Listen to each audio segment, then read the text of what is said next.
So lately, Durianrider has been giving Dr. Gregor some shit because Dr. Gregor made a video series about rice.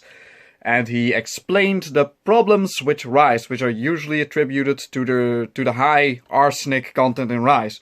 Now, I'm not going to go in depth if rice is or isn't bad, but I will tell you this. Even if rice contained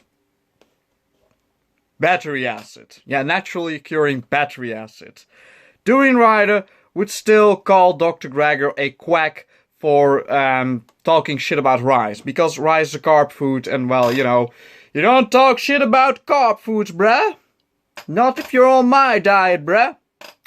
So, right, but one thing that I found very interesting is that Durianrider said, well, Dr. Gregor is horrible for veganism, because this recommendation of not eating rice is so restrictive. So fucking restrictive. And that's great coming from Durianrider. That's awesome. You know why?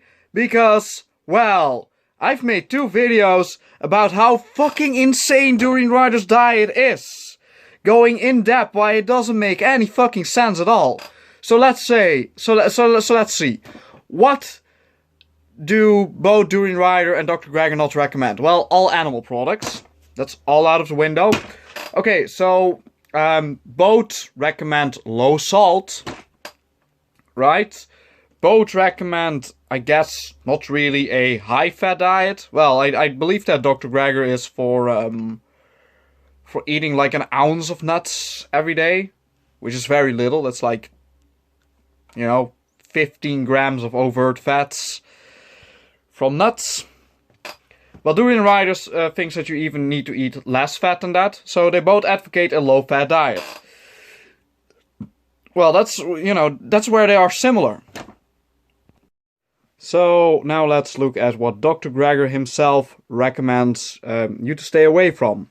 Well, we have rice, we have potatoes. That's it.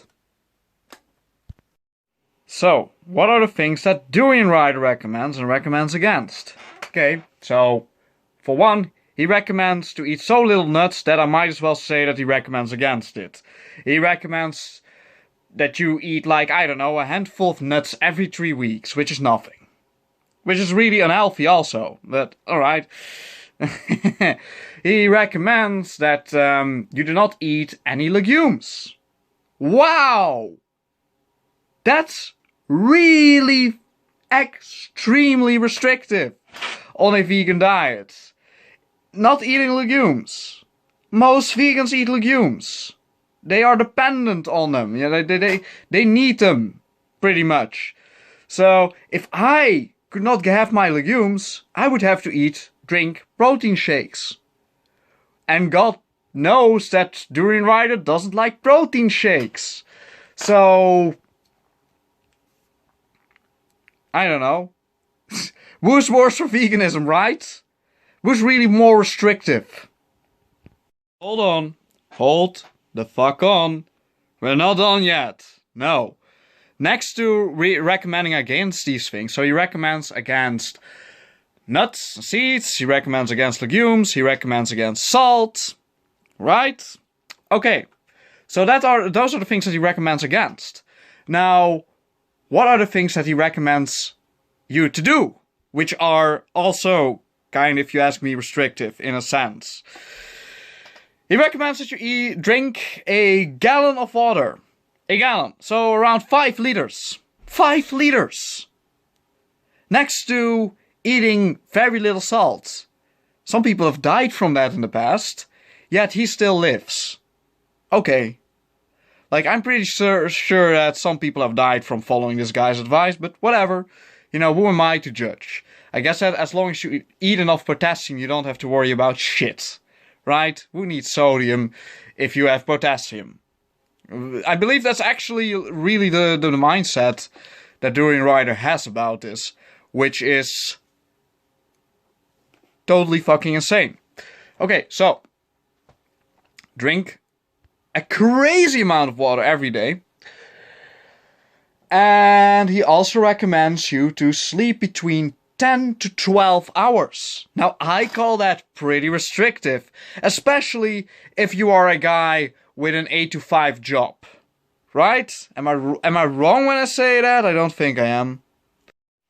12 hours of sleep. Let's see how that works out for someone with a full-time job, alright?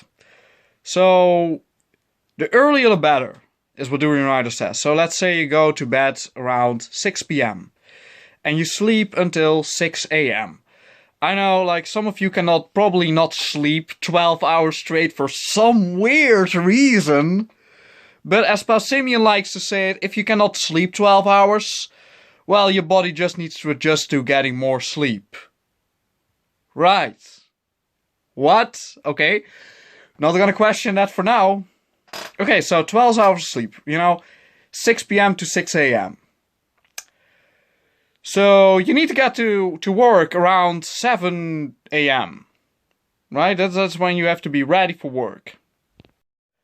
So, you eat some breakfast, you take a shower, get on your bike, bruh.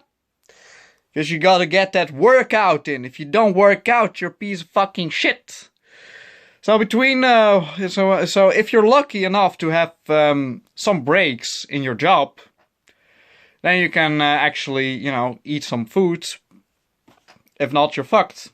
So then you're done around 4 to 5 p.m. Then you're done. So you get home. You're home at around 5 p.m. Yeah, let's say 5 p.m.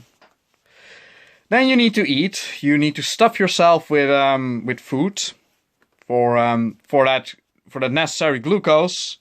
No fats, no protein. Drink a fucking 2-liter bottle of water with your meal. No salt. Oh, I believe he is also against herbs, by the way. Not too certain. I'm not sure. So right. And then it's bedtime. Then it's fucking bedtime. Wow. Holy shit, I really lost it there for a second. But you gotta understand that this is so fucking insane. This is bad shit crazy. And you have this guy and he's like, well, Dr. Gregory is bad for veganism. Dr. Gregory is so fucking restrictive. What? How dare you? And then you have weirdos like me that dare to think that this diet just doesn't add up. It's totally insane. And as a reward for that, you will usually be labeled a fake vegan. And people wonder why we think this is a cult. Why we think that this is a cult.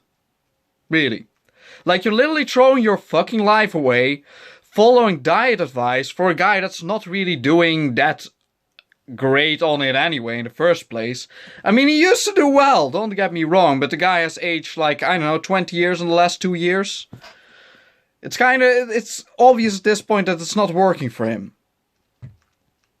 Yeah, you go to bed from 6 a.m. to 6 p.m. No, from 6 p.m. to 6 a.m.